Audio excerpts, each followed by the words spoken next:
Hello, I'm Jane Dutton with a look at the week's news. This is Eyewitness News.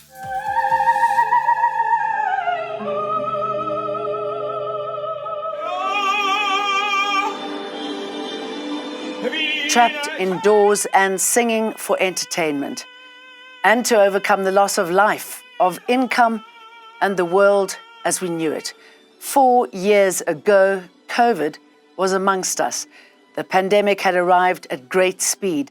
The National Coronavirus Command Council has decided to enforce a nationwide lockdown for 21 days with effect from midnight on Thursday, the 26th of March.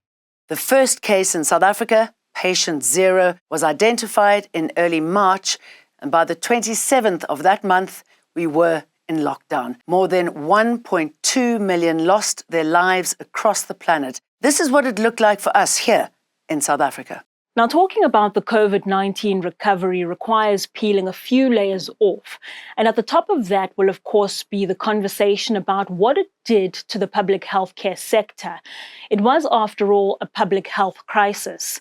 Now, it's hard to forget just how much the pandemic stretched the sector in terms of finances, human resources, and the sort of research and surveillance that we needed to keep up with the crisis. Now, we spoke to some experts during the course of the week to get a sense of just how times have changed. And what they're saying is that the public healthcare sector is now worse off than it was 4 years ago when the devastating COVID-19 pandemic first hit. Overall, the consensus really is that the sector hasn't fully recovered. And I think safe to say that the country will remain on high alert for some time to come while recovery continues. Nogukanya Mdambo, Eyewitness News. Not in my name or without my permission, it seems. Nandipha-Besters' legal team is in the Free State High Court today. Their plan to interdict the release of Showmax's 4-part docuseries tracking Nandipha-Bester. It was due to premiere later today. Showmax is delighted that the High Court has upheld the public's right to watch the Tracking Nandipha-Bester documentary. The first 2 episodes of the documentary will be available to stream exclusively on Showmax from 4 o'clock this afternoon.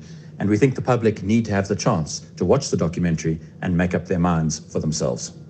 South Africa suffered a massive internet outage this week. You would have noticed it on work emails, X, banking apps, and WhatsApp, to name a few platforms. It seems that cables in the Red Sea and along the African coast that feed multiple networks have been and remain affected.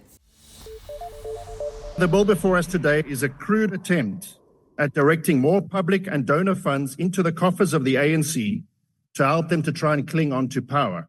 The ANC has been accused of staging a money grab through the passing of the Electoral Matters Amendment Bill. Opposition parties estimate the majority party could benefit by as much as 50 million rand more from state coffers in this financial year, owing to a change in the funding formula for political parties. They say they'll now go to court to challenge what they believe is an unnecessary change when the intention was only to make provision for independent candidates to also declare their funding sources. In what can only be described as an unconstitutional money grab by the ruling party, they are today nullifying the levelling of the playing fields. The South African Rugby Awards have taken place. It's a nod to the country's top performers in that area. Springbok lock Eben Etzebeth beat competition from his teammates Peter Steph du Toit, Siya Kolisi, Frans Malherbe and Damian Willemse to win the country's biggest individual prize for a second year in a row, becoming only the second player to win the award in consecutive seasons after du Toit won it in 2018 and in 2019.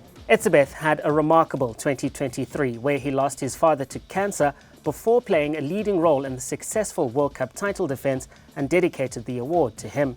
Springbok women's fly-half Libby Janse van Rensburg, who played in both the 7s and 15-player codes for her country, cleaned up in the women's categories. She was named the Springbok Women's and the Provincial Player of the Year for 2023. There was little doubt that Jacques Nienaber would win the Coach of the Year accolade for leading the Boks to their 4th World Cup title, an achievement which also earned them the Team of the Year prize. Other winners on the night included Springbok wing Kanan Moody, who was recognised as the Young Player of the Year, and Ricardo Duarte was named as the Springbok Men's 7th Player of the Year. And you can find the full list of winners on the EWN app and on Prime Media Plus.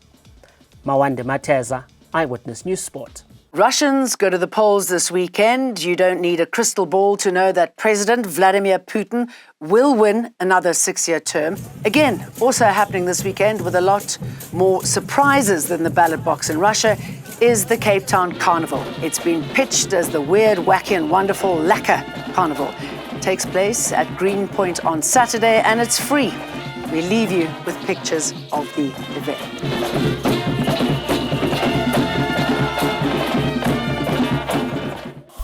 Eyewitness News, in touch, in tune, and independent. For the latest, log on to ewn.co.za or ewn.mobi.